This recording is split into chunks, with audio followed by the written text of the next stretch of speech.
No, I'm asking that we accept the definition of hypocrite given in the Gospels. I think that's correct. The hypocrite is the person who refuses to apply to himself the standards he applies to others. I don't think we should be hypocrites. To what aim do you do this? To what aim do you wish to point this out? Because I think we should try to rise to the level of minimal moral integrity. Once we can rise to the level of minimal moral integrity, then we can discuss these issues seriously. If we can't even rise to that level, there's any point in talking.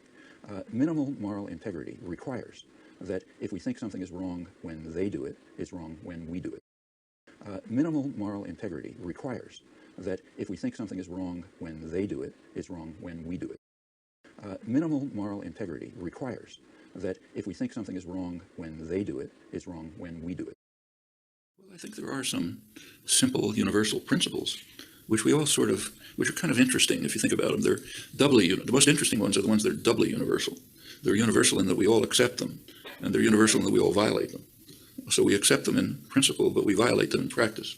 So take the most elementary one, the golden rule, apply to yourself the same standards you apply to others, version of it. If you ask, do we accept it verbally? Yeah. Do we live by it? Not for a minute. Take a look at all the things we've been talking about. Do we apply to ourselves the standards we apply to our enemies, say Russia today, or Iran, or whatever? We don't have to go into it. We don't begin to apply these standards to ourselves. We're immune to the standards we apply to enemies.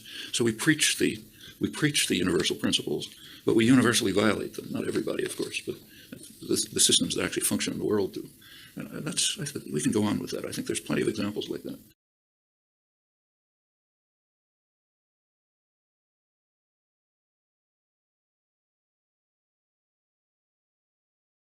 Everyone's worried about stopping terrorism. Well, it's a really easy way. Stop participating in it. If you take a poll among U.S. intellectuals, support for bombing Afghanistan is just overwhelming. How many of them think that you should bomb Washington because of the U.S. war against Nicaragua, let's say, or Cuba, or Turkey, or anyone else? Now, if anyone were to suggest this, they'd be considered insane. But why? I mean, if one is right, why's the other wrong? When you try to get someone to talk about this question, they just won't try. They can't comprehend what your question is. Because you cannot comprehend that we should apply to ourselves the standards we apply to others. That is incomprehensible. No, there couldn't be a moral principle more elementary. I mean, all I have to do is read George Bush's favorite philosopher. There's a famous definition in the Gospels of the hypocrite. The hypocrite is the person who refuses to apply to himself the standards he applies to others. By that standard, the entire commentary and discussion of the war, so-called war on terror, is pure hypocrisy, virtually without exception. Can anybody understand that? No, can't understand it. But that's not so unusual. I mean, I'll bet you anything that if you go back to Japan in the 1930s or 40s and you did a poll of intellectuals on the war, you'd probably get the same reactions. I mean, I know it was true in Germany and France and everywhere else. It's just